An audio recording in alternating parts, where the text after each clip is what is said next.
Hello അസ്സാം വലൈക്കും welcome back to my channel. ഇന്ന് ഞാൻ വന്നിട്ടുള്ളത് ഒരു നട്ടി ബബിൾ കേക്കിൻ്റെ പ്രിപ്പറേഷൻ വീഡിയോ ആയിട്ടാണ്. അപ്പോൾ ഇന്നത്തെ വീഡിയോ ആരും മിസ്സാക്കാതെ കാണണേ. അപ്പോൾ അധികം വൈകാതെ നമുക്ക് വീഡിയോയിലേക്ക് പോകാം.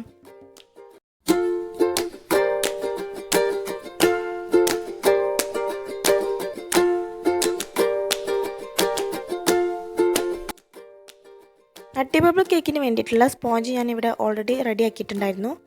വാനില സ്പഞ്ചിന് റെഡിയാക്കുന്ന അതേ ഒരു മെഷർമെൻറ്റിൽ തന്നെയാണ് ഈ ഒരു സ്പോഞ്ച് ഞാൻ റെഡിയാക്കിയിട്ടുള്ളത്. ആകെ ഉണ്ടാകുന്ന ഒരു ഡിഫറൻസ് കേക്കിൻ്റെ സ്പഞ്ചിൽ കുറച്ച് ബൂസ്റ്റ് പൗഡർ ചേർത്തിട്ടുണ്ട്. ഈ ഒരു മെത്തേഡ് മാത്രം ഒഴിച്ചു കഴിഞ്ഞാൽ നോർമൽ വൈറ്റ് ഫോറസ്റ്റ് കേക്കിൻ്റെ സ്പഞ്ച് റെഡിയാക്കുന്ന പോലെ തന്നെ ഇതിൻ്റെ സ്പഞ്ച് റെഡിയാക്കുന്നത്. ഇനി ഇത് വെറ്റ് ചെയ്യാനുള്ള ഷുഗർ സിറപ്പും തയ്യാറാക്കിയിട്ടുണ്ട്. ഇനി ഫില്ലിങ്സിന് വേണ്ടിയിട്ട് കണ്ടൻസ്ഡ് മിൽക്കും ചോക്ലേറ്റ്സും അതുപോലെ തന്നെ നട്ട്സും ബൂസ്റ്റ് പൗഡറാണ് യൂസ് ചെയ്യുന്നത്. ചോക്ലേറ്റ്സിൽ തന്നെ ഡാർക്കും വൈറ്റും ചോക്ലേറ്റ് ചിപ്സാണ് ഞാൻ യൂസ് ചെയ്തിട്ടുള്ളത്.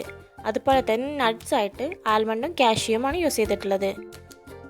അതുപോലെ തന്നെ ഇനി ഫില്ലിങ്സിന് വേണ്ടിയിട്ടുള്ള ക്രീമിൽ ബൂസ്റ്റ് പൗഡറും കണ്ടൻസ്ഡ് മിൽക്കും ചേർത്തിട്ട് നന്നായിട്ടൊന്ന് മിക്സ് ചെയ്ത് എടുത്തിട്ടുണ്ട്. ഈ ഒരു ക്രീമാണ് കേക്കിൻ്റെ ഫില്ലിങ്സിൽ കൊടുക്കുന്നത്. ഇനി നമുക്ക് കേക്ക് അറേഞ്ച് ചെയ്യാം. അതിന് വേണ്ടിയിട്ട് ഒരു സ്പഞ്ച് എടുത്തിട്ട് അതിലേക്ക് നേരത്തെ തയ്യാറാക്കിയിട്ടുള്ള ഷുഗർ സിറപ്പ് ചേർത്ത് കൊടുക്കുന്നുണ്ട്. നട്ടി ബബിളിന് യൂസ് ചെയ്യുന്ന ഷുഗർ സിറപ്പിനും ചെറിയൊരു ഡിഫറൻസ് ഉണ്ട്. മിൽക്കും കണ്ടൻസ്ഡ് മിൽക്കും ബൂസ്റ്റും ചേർത്തിട്ടുള്ള മിക്സാണ് ഇതിൻ്റെ ഷുഗർ സിറപ്പായിട്ട് യൂസ് ചെയ്യുന്നത്. ഈ ഒരു സിറപ്പ് സ്പഞ്ചിൽ ഒഴിക്കുമ്പോൾ തന്നെ സ്പഞ്ചിന് ഒരു പ്രത്യേക ടേസ്റ്റ് ഉണ്ടാവും. ഈ ഒരു മെത്തേഡ് യൂസ് ചെയ്യാത്തവർ ഈ ഒരു മെത്തേഡിൽ നട്ടി ബബിൾ കേക്ക് ഒന്ന് ഉണ്ടാക്കി നോക്കണേ. ഇനി ആദ്യത്തെ ലെയർ ക്രീം വെച്ച് കൊടുത്ത് അതിലേക്ക് കണ്ടൻസ്ഡ് മിൽക്കും ബൂസ്റ്റ് പൗഡറും നേരത്തെ ക്രഷ് ചെയ്ത് വെച്ചിട്ടുള്ള നട്ട്സും ചോക്ലേറ്റ്സും ഒക്കെ ഇട്ട് കൊടുക്കുന്നുണ്ട്. കേക്കിൻ്റെ ഫ്ലേവറിൽ ഏറ്റവും ടേസ്റ്റ് കൂടിയ ഫ്ലേവറുകളിൽ ഒന്നാണ് ഈ ഒരു നട്ടി ബബിൾ കേക്ക്. ഇനി ഇതിൻ്റെ ടോപ്പിലായിട്ട് നട്ട്സ് ഇട്ട് കൊടുത്ത് അടുത്ത ലെയർ വെച്ച് കൊടുക്കാം. എന്നിട്ട് നേരത്തെ ചെയ്തിട്ടുള്ള പ്രോസസ്സ് എല്ലാം അടുത്ത ലെയറിലും ചെയ്തെടുക്കാം.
ക്രം കോട്ട് ചെയ്യുന്നതിനെക്കുറിച്ചും അതുപോലെ തന്നെ ഫൈനൽ കോട്ടിങ്ങിനും ഡീറ്റെയിൽഡ് ആയിട്ട് ഒരു വീഡിയോ ഞാൻ എൻ്റെ ചാനലിൽ പോസ്റ്റ് ചെയ്തിട്ടുണ്ട്. അതെല്ലാം കാണാത്തവർ ഒന്ന് പോയി കാണണേ. അതുപോലെ തന്നെ എൻ്റെ ചാനൽ ഇതുവരെ സബ്സ്ക്രൈബ് ചെയ്യാത്തവരാണെങ്കിൽ സബ്സ്ക്രൈബ് ചെയ്യാനും മറക്കല്ലേ. ഈ ഒരു വീഡിയോ നിങ്ങൾക്ക് ഇഷ്ടപ്പെട്ടിട്ടുണ്ടെങ്കിൽ ലൈക്ക് ചെയ്യാനും കമൻറ്റ് ചെയ്യാനും മറക്കല്ലേ.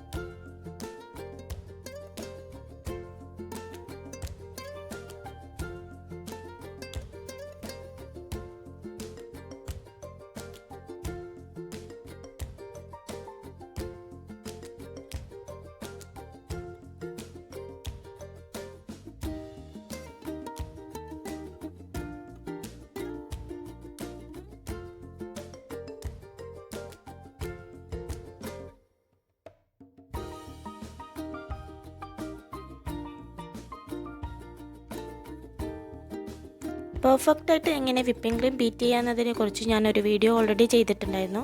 ആ ഒരു വീഡിയോ കാണാത്തവർ അതൊന്ന് പോയി കാണണേ. അതുപോലെ തന്നെ സ്പഞ്ചിൻ്റെ റെസിപ്പിയും ഞാൻ ചെയ്തിട്ടുണ്ട്.